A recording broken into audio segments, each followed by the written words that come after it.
meninggalkan bid'ah. Nah, jadi nasihat Imam Ahmad termasuk pokok pondasi as-sunnah adalah meninggalkan bid'ah. Kenapa bid'ahnya jamak? Karena bid'ah itu banyak. Bid'ah itu banyak. Nabi bersabda, "Man ahabbani falyastanna bi sunnati, wa man ahabbani dakhalal jannah." Siapa yang mencintai aku, maka dia harus senantiasa mengikuti sunnahku. Dan siapa yang mencintai aku dengan mengikuti sunnahku, maka dipastikan dia masuk surga. Karena kalau kita menambah-nambah, itu menjadi bid'ah. Kalau mengurang-urangi, itu khianat. Kalau merubah-rubah, itu khurafat. Dan tiga-tiganya menyebabkan kesesatan. Setiap yang sesat berarti ancamannya masuk neraka. Jika disebutkan bid'ah dalam pengertian istilah syariat agama, maka yang dimaksudkan itu bukan seperti yang tadi dijelaskan. Karena ukuran penjelasan syariat mesti melihat keterangan pemberi syariat itu, yaitu Allah Subhanahu wa Ta'ala, yang diteruskan lewat Rasulnya Muhammad sallallahu alaihi wasallam.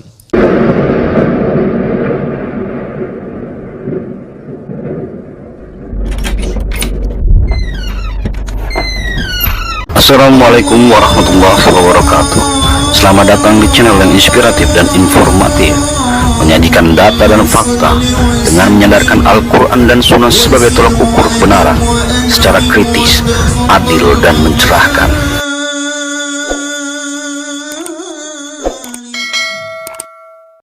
Assalamualaikum warahmatullahi wabarakatuh. Alhamdulillahirabbil alamin. Kita bersua karena Allah. Kita berpisah juga karena Allah. Kita terus belajar dan mengkaji dan melihat narasumber-narasumber yang berilmu. Insya Allah dari waktu ke waktu perbendaharaan ilmu kita makin bertambah. Berbeda halnya terhadap orang-orang dungu, bin tolol, bin bodoh. Mereka dikasih tahu apapun tidak akan pernah nyampe di kepalanya. Sebab otak mereka beku. Yang mereka gunakan dengkul, bukan otak. Makanya saya buat judulnya apa? Dilarang keras orang-orang dungu menonton video ini. Sebab sia-sia sama mereka. Lain kita bicarakan, lain yang kita bahas, lain pula yang dibicarakannya. Nggak nyambung. Itulah istilahnya saya sebut antena pendek. Saudaraku seiman seislam, wabil khusus semanhat salafi. Ini saya menampilkan 3 sosok manusia yang benar-benar memiliki ilmu pengetahuan dan paham apa itu yang disebut bid'ah dan apa yang disebut sunnah. Kalaulah semua ulama di Indonesia ini seperti ketiga manusia yang berilmu ini, saya percaya dan yakin tidak akan ada lagi perselisihan yang tajam, tidak ada lagi istilah-istilah bahasa aswaja PS Wahabi. Allah sudah mengatakan, Allah sudah menjelaskan, Allah telah memperingatkan kepada manusia, apabila terjadi perbedaan pendapat di antara kamu, kembalikan kepada Al-Quran dan Sunnah. Jelas. Dan Rasulullah juga mengatakan, urusan dunia antum lebih tahu, kamu lebih tahu. Tapi kalau urusan ibadah, lihat bagaimana aku. Jelas, dunia dan ibadah berbeda. Jadi mulai hari ini saya berharap dan meminta kepada orang yang tolol, orang-orang yang dungu, yang antenanya pendek, jangan ada lagi kata-kata istilah kebodohan yang Anda sebarkan. Naik pesawat bid'ah, pesawat telepon bid'ah, naik mobil bid'ah. Zaman Nabi nggak ada mobil, nggak ada kereta, nggak ada ini, nggak ada ini. Semua yang kamu sebut itu adalah prasarana, bukan ibadah. itu untuk mengantarkan seseorang dari satu tempat ke tempat lain. Yang ibadah itu ketika engkau sampai di tanah suci melaksanakan ibadah haji, itu udah ibadah. Tapi kalau dari sini naik pesawat melaksanakan ibadah haji, itu prasarana alat pengangkut pengantar. Cerdaslah hidup. Makanya kalau ustadz dungu, kiai bodoh, habib bego, yang ikuti juga begitu. Dungu bego. Berbeda dengan manhaj salafi. Ulama-ulama pewaris Nabi, berwawasan luas, berantena panjang. Yang ikut mereka juga orang-orang cerdas. Ini jelas. Jangan menonton acara ini bagi orang-orang berantena pendek. Apa? Pengajiannya selama ini sama orang-orang yang mengaku-ngaku keturunan Nabi itu hanya mendengarkan dongeng-dongeng khurafat. Mereka terkejut mendengarkan hadis-hadis Rasulullah.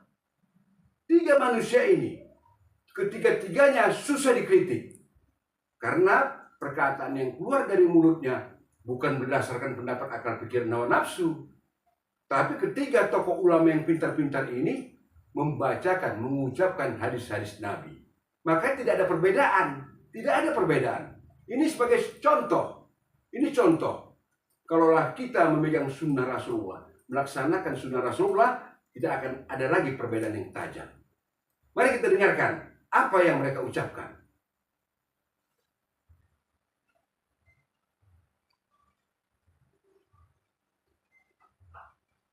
Jadi yang pertama tadi apa? Berpegang teguh dengan apa yang ditempuh oleh para sahabat Rasulullah Sallallahu Alaihi Wasallam. Yang kedua, meneladani para sahabat Rasulullah. Kemudian yang ketiga, meninggalkan bid'ah. Nah, jadi nasihat Imam Ahmad termasuk pokok pondasi as-sunnah adalah meninggalkan bid'ah. Kenapa bid'ahnya jamak? Karena bid'ah itu banyak. Ittabi'u ma unzila ilaikum mir rabbikum wa la tattabi'u min dunihi awliya. Ikutilah apa yang diturunkan kepadamu dari Rabbmu dan janganlah kamu mengikuti pemimpin-pemimpin selainnya. Kita dianjurkan ittabi'u ma unzila ilaikum mir rabbikum. Ikutilah apa yang diturunkan kepada kalian dari Tuhan kalian. Maksudnya ikuti apa? Al-Qur'an. Yang diturunkan kepada kita adalah Al-Qur'an. Jangan sampai kita kemudian dikatakan seperti itu lalu mengatakan nattabi'u ma alfaina alaihi abana. Kami mengikuti apa yang disampaikan oleh bapak-bapak kami. Hendaknya kita mengikuti yang diturunkan oleh Allah, bukan mengatakan ma wajadna alaihi abana. Kami mengikuti apa yang ditinggalkan oleh nenek moyang, tapi hendaknya kita mengikuti Al-Qur'an, mengikuti hadis Nabi Shallallahu Alaihi Wasallam. Dan Nabi Shallallahu Alaihi Wasallam juga bersabda, iyyakum wa muhdatsatil umur, fa inna kulla muhdatsatin bid'ah. Waspadalah kamu terhadap perkara-perkara baru, karena sesungguhnya setiap perkara baru itu bid'ah. Perkara baru di sini yang dimaksud adalah dalam urusan agama. Mana dalilnya? Dalilnya adalah man ahdatsa, barang siapa yang membuat perkara yang baru, mengadakan perkara yang baru, fi amrina, dalam urusan kami, maksudnya adalah dalam urusan agama kami. Jadi membuat perkara yang baru dalam urusan agama kami. Hadza, ini ma laisa minhu, yang bukan darinya. Fa huwa raddun, maka perkara itu tertolak.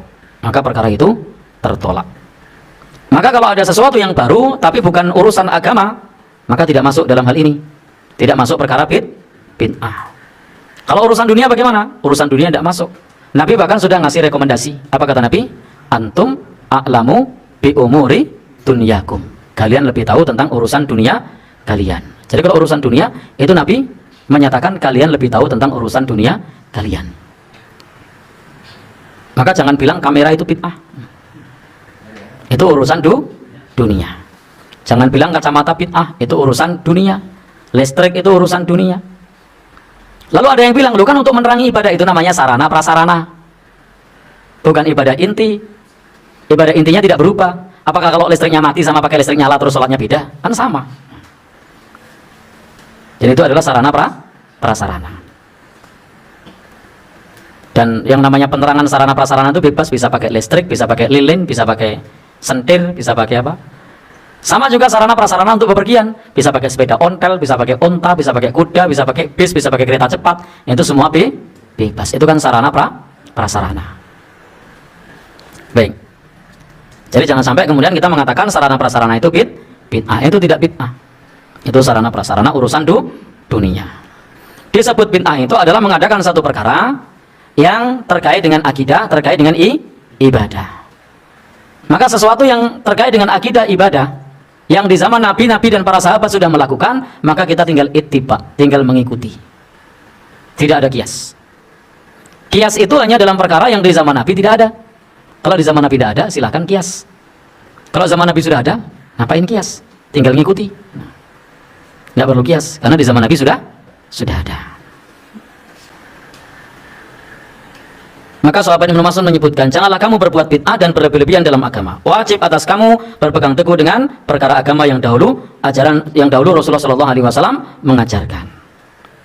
Dan agama ini sudah sempurna, tidak perlu ditambah-tambah.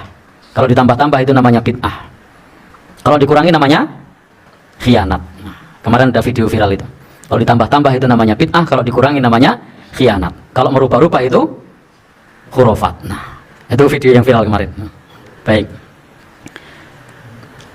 Jadi Bapak Ibu yang berbahagia yang dirahmati Allah Subhanahu wa taala, berarti kita tidak perlu nambahi, tidak perlu mengurangi, tidak perlu merubah. Maka kata Umar bin Abdul Aziz, dia pernah berkata, tiada alasan bagi siapapun untuk tetap dalam kesesatan yang dilakukan sedang dia mengiranya sebagai petunjuk setelah jelas baginya as-sunnah. Jadi kalau dalil itu sudah jelas dan sesuatu yang dulu dia kira adalah sebuah petunjuk, lalu kemudian datang dalil bahwasanya itu bukan petunjuk, maka wajib untuk ditinggalkan. Itu pernyataan Khalifah Umar bin Abdul Aziz. Dulu dianggap sunnah, setelah tahu dalilnya ternyata tidak ada. Maka apa yang perlu dilakukan? Tinggalkan. Maka jangan sampai kemudian dalam hal ini kita kekeh ketika sudah tahu dalil, lalu kemudian kita kekeh. Maka hendaknya kalau sudah tahu dalil, kembalikan kepada dalil, bukan kekeh terhadap satu kekeliruan. Falyahdharil ladzina yukhalifuna an amrihi an tusibahum fitnah aw yusibahum adzabun alim. Maka hendaknya orang-orang yang menyalahi perintah Rasul takut akan ditimpa cobaan atau ditimpa adab yang pedih. Allah juga berfirman dalam Al-Quran, ya ayyuhalladzina amanu ati'ullah wa ati'ur rasul. Hai orang yang beriman, taatlah kamu kepada Allah, pegang Al-Quran. Taatlah kamu kepada Rasul, pegang sunnah. Rasulullah SAW bersabda, sejatinya mentaati Rasul sama saja dengan mentaati Allah Subhanahu wa ta'ala. Man ata'ani faqad ata' Allah wa man asani faqad asallah. Siapa yang mentaati aku, sejatinya dia mentaati Allah Subhanahu wa ta'ala. Siapa yang menentang maksiat padaku, sejatinya dia juga maksiat pada Allah Subhanahu wa ta'ala. Kaum muslimin rahmakumullah, ketika Rasul menyebut al-ghuraba adalah orang-orang yang benar-benar beruntung, bejo dunia sampai akhirat. Tuba lil ghuraba, beruntung sekali para ghuraba. Sahabat bertanya, wa manil ghuraba ya Rasulullah? Siapa al-ghuraba yang beruntung itu wahai Rasulullah? Nabi bersabda, alladzina yuhyuna ma amatatin nas min sunnati. Al-ghuraba adalah mereka yang berkomitmen menghidupkan sunnahku di saat orang-orang lain meninggalkannya. Kaum muslimin rahmakumullah, lebih lanjut Nabi juga mengatakan, taraktu fikum amrain lan tadillu ma in tamassaktum bihima, kitab Allah wa sunnata rasulih. Aku tinggalkan untuk kalian semua dua pusaka. Jikalau kalian benar-benar pegangi dua pusaka itu, maka selamatlah kalian. Kalau tidak, maka celakalah kalian. Apa dua pusaka itu? Kitab Allah wa sunnata rasulih. Al-Quran dan sunnah. Klaim ngaku-ngaku cinta Rasulullah SAW tanpa memegangi sunnah adalah kebohongan, klaim kosong. Nabi bersabda, man ahabbani falyastanna bi sunnati wa man ahabbani dakhalal jannah. Siapa yang mencintai aku, maka dia harus senantiasa mengikuti sunnahku. Dan siapa yang mencintai aku dengan mengikuti sunnahku, maka dipastikan dia masuk surga. Kaum muslimin rahimakumullah, memegangi sunnah sangat penting. Mengamalkan sunnah sangat penting. Meyakini kebenaran sunnah sangat penting. Menjaga sunnah untuk ditambah, tidak ditambah-tambah. Menjaga sunnah untuk tidak dikurang-kurangi. Menjaga sunnah untuk tidak dirubah-rubah. Tentu sangat penting, karena kalau kita menambah-nambah, itu menjadi bid'ah. Kalau mengurang-urangi itu khianat. Kalau merubah-rubah itu khurafat. Dan tiga-tiganya menyebabkan kesesatan. Kullu muhdatsatin bid'ah, wa kullu bid'atin dhalalah, wa kullu dhalalatin finnar. Setiap yang dibuat-buat dulu nggak ada lalu diada-adakan, itu namanya bid'ah. Dan setiap yang bid'ah berarti sesat. Setiap yang sesat berarti ancamannya masuk neraka. Kaum muslimin rahmakumullah, bagaimana menjaga sunnah supaya tetap utuh, ditambah tidak, dikurangi tidak, dirubah-rubah makna dan pemahamannya juga tidak. Jangan ikut golongan-golongan yang menyimpang dari ahlus sunnah wal jamaah.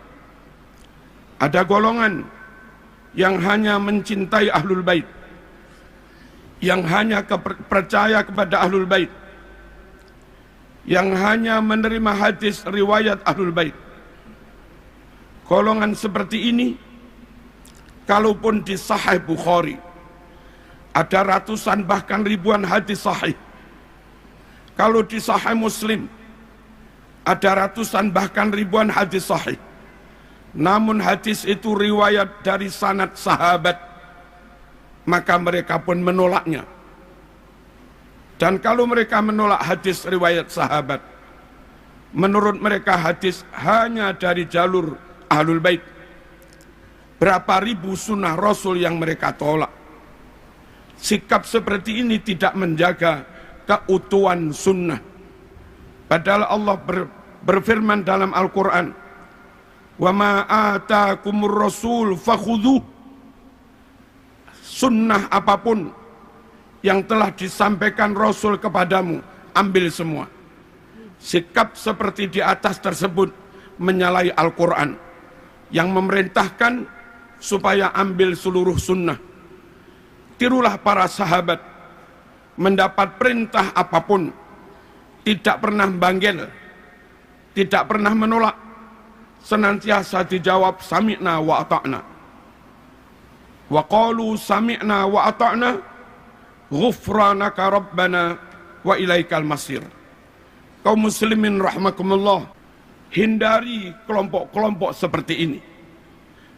Selamatkan keluarga kita dari kelompok seperti ini, karena akan membawa kita atau keluarga kita mengingkari sunnah ataupun mengingkari sebagian dari sunnah. Padahal amanat dari Al-Quran, fakhudhuh, ambil semua yang disampaikan Rasulullah SAW. Kaum muslimin rahimakumullah, ternyata bukan ajaran Rasulullah SAW. Ternyata bukan perintah Rasulullah SAW. Sementara yang dijanjikan ada pahala, sunnah menurut syarak adalah amalan yang didasarkan pada perintah dan tuntunan Rasulullah SAW. Sahih Muslim menyebutkan, man amila amalan laisa alaihi amruna fahuwa raddun. Siapa yang melakukan amalan tidak didasarkan perintah kami, enggak ada tuntunan yang sahih, maka amal itu ditolak. Ada juga orang yang sholat di malam nisfu Sa'ban, hadisnya amat sangat lemah. Sholat-sholat sunat masih banyak. Ustadz-ustadz ketika maulid berdalil, man azzama maulidi kuntulahu syafi'an yaumal qiyamah. Hadis itu hampir enggak disebut dalam berbagai kitab sunnah. Kalaupun ada riwayatnya sangat lemah. Mohon kaum muslimin rahimakumullah menyampaikan apapun hati-hati. Mari kita jaga sunnah. Jangan ditambah-tambah. Jangan dikurang-kurang. Jangan dirubah-rubah. Yang tidak sahih jangan dicampur dengan yang sahih. Kasihan umat. Di samping itu kaum muslimin rahimakumullah, supaya memaknainya tetap benar, nggak menyimpang, serahkan bagaimana memaknai Quran Sunnah kepada para ulama, kepada para kiai. Mereka lah yang mewarisi ilmu dari guru, dari gurunya. Dan mereka lah yang ngaji langsung dengan kitab Bukhari Muslim asli. Bukan hanya itu, mereka juga membekali diri, melengkapi diri dengan ilmu alat. Mereka alim nahwu, mereka alim sorof, mereka alim balaghah, mereka alim mantik, mereka alim usul fikih, mereka mengerti mustalah hadis, mereka mengerti ulumil Quran, mereka mengerti gharaibul alfaz dan yang lain-lain. Yang mana ilmu-ilmu itu sangat penting untuk memastikan kebenaran pemaknaan Quran, pemahamannya, istimbatnya, ataupun penafsirannya. Yang tidak menguasai ilmu-ilmu alat, mohon jangan berani-berani menyentuh, berani menafsirkan Quran. Mungkin lafadznya masih asli, lafadz hadisnya masih asli, tapi ketika orang yang nggak melengkapi diri dengan ilmu alat dan nggak berguru, lalu menafsiri, lafadznya asli namun maknanya menyimpang dari ajaran Rasulullah SAW, dan itu juga khurafat. Dan bagi orang awam kita yang awam ini, kaum muslimin, hati-hati memilih guru, hati-hati memondokkan anak, hati-hati memilih lembaga untuk anak-anak kita. Sekiranya terindikasi non ahlus sunnah wal jamaah, atau ngaku-ngaku ahlus sunnah tapi tidak benar-benar alim, mohon dihindari supaya anak-anak kita tidak mendapatkan riwayat yang salah, tidak mendapatkan ajaran yang salah, tidak mendapatkan ajaran yang ditambah-tambah. Penutup, Nabi berdoa, Allahumma arham khulafai, ya Allah rahmatilah para generasi penerusku. Sahabat bertanya, wa man khulafauka ya Rasulullah, siapa generasi penerusmu hai Rasulullah? Nabi bersabda, alladzina yarwuna ahadisi, yaitu mereka-mereka yang menyebarkan, menyampaikan sunnah-sunnahku. Semoga sekelumit khutbah ini membuat kita semakin komitmen memegang Al-Quran dan sunnah, dan itulah kunci keselamatan kita, juga keluarga kita. Ya ayyuhalladzina amanu qu anfusakum wa ahlikum naro. Hai orang-orang yang beriman, jaga dirimu, keluargamu, jangan sampai mereka masuk neraka. Bismillahirrahmanirrahim. Wal asri innal insana lafi khusr illa alladzina amanu wa amilus solihat wa tawasaw bil haqq wa tawasaw bis sabr. Sekarang apa itu bid'ah? Kita bagi dulu pada dua bagian. Pertama secara bahasa dan istilah. Ini penting karena istilah ini memberikan batas. Mau dibatasi apa pengertian bid'ah ini? Apakah dalam pengertian urusan dunia atau dalam pengertian urusan agama? Kalau Anda ingin memahami bid'ah dalam urusan pengertian dunia, maka kalimatnya bisa netral. Tapi kalau Anda memahami urusan bid'ah dalam pengertian agama, maka ia boleh jadi memiliki pengertian yang tidak sama dengan paham sebelumnya. Jika disebutkan bid'ah dalam pengertian istilah syariat agama, maka yang dimaksudkan itu bukan seperti yang tadi dijelaskan. Karena ukuran penjelasan syariat mesti melihat keterangan pemberi syariat itu, yaitu Allah Subhanahu wa Ta'ala, yang diteruskan lewat Rasulnya Muhammad sallallahu alaihi wasallam. Jadi kalau urusan syariat saya tidak bisa mengarang. Tidak bisa mengarang, tidak boleh. Ketentuannya lihat di Al-Quran, ataukah di penjelasan Al-Quran disebut dengan hadis. Baik, siapa yang menyampaikan hadis? Rasulullah sallallahu alaihi wasallam. Maka kita bertanya kepada Rasulullah, ya Rasulullah, apa pengertian bid'ah dalam urusan syariat sehingga kami bisa bedakan dengan pengertian-pengertian dunia. Sebab kalau Anda tarik pengertian dunia ke urusan syariat, bisa repot nanti ibadahnya. Karena semua boleh. Itu sholatnya pakai bahasa Arab. Orang Arab, saya mau orang Indonesia pakai bahasa Indonesia saja. Allahu Akbar, baru itu bid'ah. Memang inovatif. Salah. Paham? Baik. Allahu Akbar. Udah kebanyakan kiri duluan. Saya mau kanan duluan. Allah. Kadang kaki naik dikit, muncul lagi. Assalamualaikum warahmatullah. Assalamualaikum warahmatullah. Dia cuman kepalanya doang, tangannya kemana? Assalamualaikum warahmatullah. Assalamualaikum warahmatullah. Contoh, kalau semua perkara urusan dunia ditarik ke dalam urusan agama, maka para ulama mengatakan setiap orang akan mudah melakukan dan mengerjakan apa yang ia inginkan. Maka tidak teraturlah urusan agama itu kemudian. Kita ambil yang paling sahih saja supaya mudah dipahami. Pertama Al-Bukhari, kemudian hadis Muslim. Dua ini saja, nomor hadis 6259, nomor hadis 1718. Kemudian di hadis Muslim juga, ini yang disebutkan bid'ah langsung, nomor hadis 867. Ya. Fokus. Saya akan mulai dari yang ini dulu. Setelah itu baru nanti saya turunkan ayat-ayatnya. Saya mulai dari sini karena di sini kalimat bid'ah langsung disebutkan. Baru kemudian kita ke sini, ini sama substansi hadisnya, bahkan kalimatnya tidak ada bedanya. Baik, saya mulai dari sini. Ini sering dikutip kalimatnya oleh para khatib, khususnya di hari Jumat. Baik, fa inna asdaqal hadithi kitabullah. Sungguh kalimat-kalimat yang paling benar, sifatnya mutlak kebenarannya, itu hanya Al-Quran, kitabullah. Maka mustahil ada kerancuan di dalamnya, maka kita tidak boleh meragukannya. Wa khairal hadi hadi Muhammadin sallallahu alaihi wasallam, awas wa syarrul umuri muhdatsatuha. Dan hal yang paling buruk adalah merekayasa, mengada-ngadakan sesuatu yang tidak ada petunjuk, dalil dan atau contoh dari kedua sumber tadi. Lihat, dan hal terburuk wa syarrul umuri, hal terburuk dalam syariat itu bukan dalam urusan dunia. Nah, kita mulai bahasan kita ya. Kalau dalam urusan dunia, bebas antum, silakan berinovasi. Tidak ada masalah. Mic misalnya, yang tadinya pakai kabel, sekarang tidak menggunakan kabel. Boleh. Ya. Apalagi ini sekarang besar, besok bisa jadi kecil. Ada yang nempel di telinga, ada yang macam-macam. Silahkan. Tidak ada masalah. Sekarang orang presentasi, itu touchscreen-nya sudah nggak bawa handphone lagi. Di beberapa tempat sudah menggunakan lebih canggih lagi. Dia ada yang dilipat. Ya, dia ada yang seperti film, yang dulu kita konika itu seperti itu, dia lebarkan seperti ini. Ada yang pakai sentuhan saja, layarnya nggak nampak, macam-macam. Itu nggak ada masalah urusan dunia. Tapi dalam urusan syariat, kata Nabi, jika ada seseorang mengada-ngadakan sesuatu dalam perkara syariat yang tidak ada dalil, petunjuk, dan atau, kalimat ini mesti muncul, dan atau contohnya. Awas.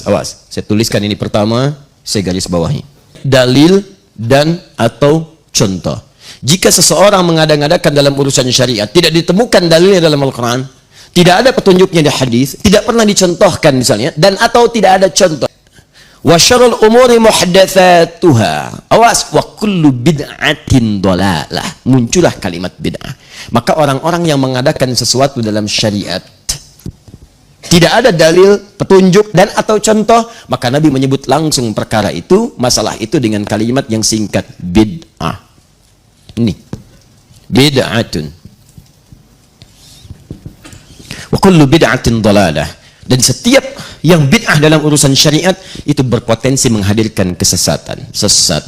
Jadi kalau kita kemudian ingin pahami apa itu bid'ah dalam pengertian syariat, maka Nabi memberikan definisi. Kata beliau, segala hal yang diada-adakan dalam urusan syariat, ditarik dalam nuansa syariat, padahal tidak ada dalil, tidak ada petunjuk dan atau contoh sebelumnya. Kalau dipahami, maka lihat konsekuensinya. Pertama, kullu bid'atin dhalalah. Setiap yang diada-adakan bisa tersesat. Dhalalah itu bisa untuk pribadi, bisa untuk orang lain. Jadi kalau ada orang berkreasi dalam urusan syariat, berinovasi dalam urusan syariat, dia bisa tersesat, orang lain bisa ikutan sesat. Itu yang bahaya. Awas, hati-hati, itu yang sangat berbahaya. Dan yang kedua, setiap amal yang ia kerjakan dari hasil inovasi itu, maka langsung oleh Nabi diberikan penjelasan detil tanpa penafsiran. Hadis riwayat Al-Bukhari nomor hadis 6259, hadis Muslim nomor hadis 1718.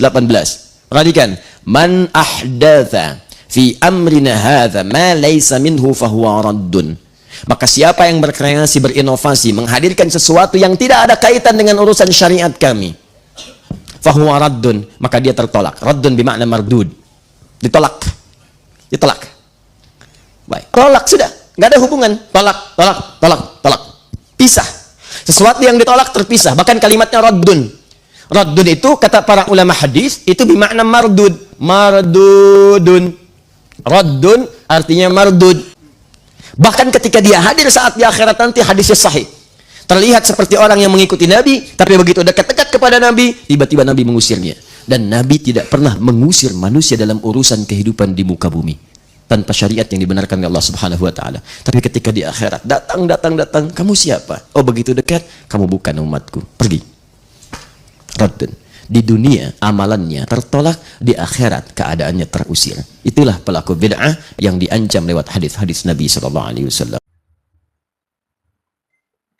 Masya Allah, luar biasa. Ketiga tokoh manusia yang cerdas ini menyampaikan apa itu bid'ah benar-benar jelas dan nyata. Sekarang timbul pertanyaan dalam pikiran kita. Di antara ketiga manusia tadi, mana yang bisa istiqomah untuk melaksanakan sunnah Rasulullah, mengerjakan amalia-amalia sunnah, meninggalkan perbuatan-perbuatan bid'ah. Karena perkataan-perkataan mereka itu didengar oleh setan-setan, diketahui oleh raja setan, yaitu iblis, celaka laknatullah. Iblis tidak diam berpangku tangan. Iblis melihat apa yang mereka katakan. Siapa yang kuat melawan godaan iblis?